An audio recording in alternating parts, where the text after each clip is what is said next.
Hi friends, നമ്മൾ ഇന്ന് പരിചയപ്പെടാൻ പോകുന്നത് കുക്കറിൽ എങ്ങനെ വളരെ ഈസി ആയിട്ട് ബിരിയാണി തയ്യാറാക്കാമെന്നാണ്. ഇത് നല്ല ടേസ്റ്റിയുമാണ്. അതുപോലെ തന്നെ ഗസ്റ്റൊക്കെ വീട്ടിൽ വരുവാണെങ്കിൽ നമുക്ക് പെട്ടെന്ന് തന്നെ തയ്യാറാക്കാൻ പറ്റുന്ന ഒരു ഡിഷാണ്.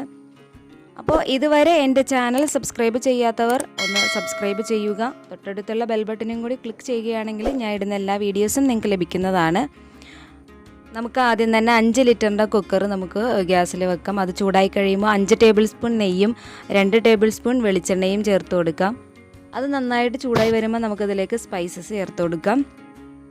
5-6 ഏലക്ക, 3 പീസ് പട്ട, 8-9 ഗ്രാമ്പു, കുരുമുളക്, തക്കോലം, ഇത്രയാണ് ഞാൻ ചേർത്തേക്കുന്നത്. ഇത് ചൂടായി വരുമ്പോൾ നമുക്കിതിലേക്ക് സവാള ചേർത്ത് കൊടുക്കണം. 4 സവാള, മീഡിയം സൈസിലുള്ള സവാള കനം കുറച്ച് അരിഞ്ഞതാണ് ഞാൻ ചേർത്ത് കൊടുക്കുന്നത്. ഇനി നമുക്ക് നന്നായിട്ട് ഒന്ന് വഴറ്റിയെടുക്കണം. നന്നായിട്ട് വഴന്ന് വരാൻ വേണ്ടിയിട്ട് നമുക്ക് കുറച്ച് ഉപ്പ് ചേർത്ത് കൊടുക്കാം. ഉപ്പ് ചേർത്തതിന് ശേഷം നമുക്ക് നന്നായിട്ട് ഒന്ന് വഴറ്റിയെടുക്കാം. അപ്പോൾ ഇവിടെ നന്നായിട്ട് വഴന്ന് വന്നിട്ടുണ്ട്. ഇതിലേക്ക് നമുക്ക് ഇഞ്ചി, വെളുത്തുള്ളി, പച്ചമുളക് അരച്ചത് ചേർത്ത് കൊടുക്കണം. ഞാനൊരു 5 ടേബിൾ സ്പൂൺ ചേർത്ത് കൊടുക്കുന്നുണ്ട്. ഇതിലേക്ക് നമ്മൾക്ക് മുളക് പൊടി ചേർക്കാത്തതുകൊണ്ട് തന്നെ പച്ചമുളക് കുറച്ച് കൂടുതൽ ചേർക്കുക. ഇനി അത് നന്നായിട്ട് വഴന്ന് വന്നിട്ടുണ്ട്. ഇതിലേക്ക് നമുക്കിനി പൊടികൾ ചേർത്ത് കൊടുക്കണം. 3/4 ടീസ്പൂൺ മഞ്ഞൾപ്പൊടിയും 2 ടീസ്പൂൺ മല്ലിപ്പൊടിയും 3 ടീസ്പൂൺ ഗരം മസാലയും ഞാൻ ചേർക്കുന്നുണ്ട്. ഇനി ഇത് നമുക്ക് നന്നായിട്ടൊന്ന് കരിഞ്ഞു പോവാതെ ചൂടാക്കിയെടുക്കണം. ഇനി ഇതിലേക്ക് 2 തക്കാളി കനം കുറഞ്ഞ് അരിഞ്ഞത് ചേർത്ത് കൊടുക്കുക. ഇത് നന്നായിട്ട് നമുക്കൊന്ന് വഴറ്റിയെടുക്കാം. അപ്പോൾ ഇവിടെ ഏകദേശം വഴന്നൊക്കെ വന്നിട്ടുണ്ട്. ഇതിലേക്ക് നമുക്ക് ചിക്കൻ ചേർത്ത് കൊടുക്കണം. 2 കിലോ ചിക്കൻ ഞാൻ ഇതിലേക്ക് ചേർക്കുന്നുണ്ട്. അപ്പോൾ അത് നിങ്ങളുടെ ഇഷ്ടം പോലെ നിങ്ങൾക്ക് റൈസിലേക്ക് ചേർക്കാവുന്നതാണ്. പിന്നെ അതുപോലെ തന്നെ നിങ്ങൾ ബിരിയാണി ഉണ്ടാക്കാൻ വേണ്ടിയിട്ട് വലിയ പീസുകളായിട്ട് മേടിക്കുക. ഞാനിവിടെ ചെറിയ പീസായിട്ടാണ് എനിക്ക് കിട്ടിയേക്കുന്നത്, അതുകൊണ്ട് ചെറുതാണ് ഞാൻ ചേർക്കുന്നത്. അപ്പോൾ നിങ്ങൾ ബിരിയാണിക്ക് പീസ് മേടിക്കാൻ നേരത്തെ നല്ല വലിയ പീസുകളാക്കി മേടിക്കുക.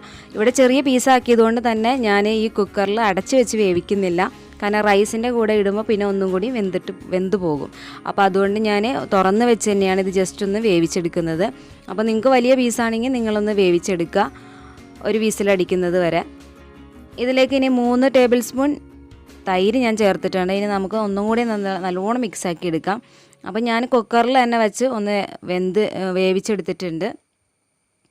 അപ്പോൾ ഇതിൽ 1 കപ്പ് വെള്ളത്തോളം നമ്മുടെ ഈ ചിക്കനിൽ വന്നിട്ടുണ്ട്. ചിക്കനിൽ വരുന്ന വെള്ളത്തിനനുസരിച്ചിട്ടാണ് പിന്നീട് നമ്മൾ എക്സ്ട്രാ വെള്ളം ചേർത്ത് കൊടുക്കേണ്ടത് ചോറിനായിട്ടുള്ളത്. അപ്പോൾ ഇവിടെ ഏകദേശം എനിക്ക് 1 കപ്പാണ് ചിക്കനിൽ വന്നേക്കണം. അപ്പോൾ നിങ്ങൾ ചിക്കൻ വേവിക്കുന്ന സമയത്ത് എന്തോരം വെള്ളം അതിലുണ്ടാവുമെന്ന് ഏകദേശം ഒന്ന് കണക്ക് നോക്കാം. അപ്പോൾ അതിന് ശേഷം ബാക്കിയുള്ള വെള്ളം നമുക്ക് ചേർത്ത് കൊടുക്കണം. ഇതിലേക്ക് നല്ല ചൂട് വെള്ളമാണ് ചേർത്ത് കൊടുക്കേണ്ടത്, തിളച്ച വെള്ളമാണ് ഒഴിക്കേണ്ടത്. അപ്പോൾ 1 കപ്പ് അരിക്ക് 1.5 കപ്പ് വെള്ളമാണ് ഞാൻ കണക്കിനാണ് കൊടുക്കുന്നത്. അപ്പോൾ ഗ്രേവി ഉൾപ്പെടെയാണ് ഈ പറയുന്നത് കേട്ടോ. അപ്പോൾ നിങ്ങൾ പ്രത്യേകം ശ്രദ്ധിക്കുക. വെള്ളം കുറഞ്ഞു പോയിട്ടുണ്ടെങ്കിൽ അടി പിടിക്കും, കത്തി പിടിക്കും. അപ്പോൾ അത് ശ്രദ്ധിക്കുക. ഇനി ഇതിലേക്ക് നമുക്ക് അരി ചേർത്ത് കൊടുക്കണം. 1 കിലോഗ്രാം കൈമ റൈസാണ് ഞാൻ ചേർക്കുന്നത്. അപ്പോൾ ഞാനിത് ജസ്റ്റ് ഒന്ന് കഴുകി കഴിഞ്ഞതിന് ശേഷം വെള്ളമൊക്കെ പോയപ്പോൾ ഒന്ന് പാനിൽ ഫ്രൈ ചെയ്തെടുത്തിട്ടുണ്ട്, ഒട്ടിപ്പിടിക്കാതിരിക്കാൻ വേണ്ടിയിട്ട്. അപ്പോൾ അത് നിങ്ങൾക്ക് ചെയ്യാം. ഇനി ഇതിലേക്ക് നമുക്ക് നാരങ്ങാനീര് 2 ടേബിൾ സ്പൂൺ നാരങ്ങാനീരും കൂടി ഞാൻ ഒഴിച്ചു കൊടുക്കുന്നുണ്ട്. അതും നമ്മുടെ റൈസ് ഒട്ടിപ്പിടിക്കാതിരിക്കാൻ വേണ്ടിയിട്ടാണ്. ഇനി ഇതിലേക്ക് മല്ലിയില, കറിവേപ്പില, നിങ്ങൾക്ക് ഇഷ്ടമാണെങ്കിൽ പുതിനയും കൂടി ചേർക്കേണ്ടതാണ്. അപ്പോൾ എനിക്കിഷ്ടമല്ലാത്തതുകൊണ്ട് ഞാൻ പുതിന ചേർക്കുന്നില്ല. മല്ലിയിലയും കറിവേപ്പിലയാണ് ഞാൻ ഇതിലേക്ക് ചേർത്ത് കൊടുക്കുന്നത്. ഇതും കൂടെ ചേർത്തിട്ട് നമുക്ക് മിക്സാക്കി എടുക്കണം. പിന്നെ ഇതിലേക്ക് ആവശ്യത്തിനുള്ള ഉപ്പും കൂടി ചേർക്കണം കേട്ടോ. ഉപ്പ് ചേർക്കുന്ന സമയത്ത് നമ്മുടെ ചിക്കനും റൈസിനും ആവശ്യമായിട്ടുള്ള ഉപ്പ് നിങ്ങൾ ചേർത്ത് കൊടുക്കണം. എപ്പോഴും വെള്ളത്തിൽ കുറച്ച് മുമ്പിലായിട്ട് നമ്മുടെ ഉപ്പ് നിൽക്കണം, എന്നാലാണ് നമ്മുടെ റൈസിലും ചിക്കനിലേക്കൊക്കെ ഉപ്പ് പിടിക്കുള്ളൂ. അപ്പോൾ അതും നിങ്ങൾ ടേസ്റ്റ് നോക്കിയിട്ട് നിങ്ങൾ ഉപ്പ് ചേർത്ത് കൊടുക്കുക. പിന്നെ ഇത്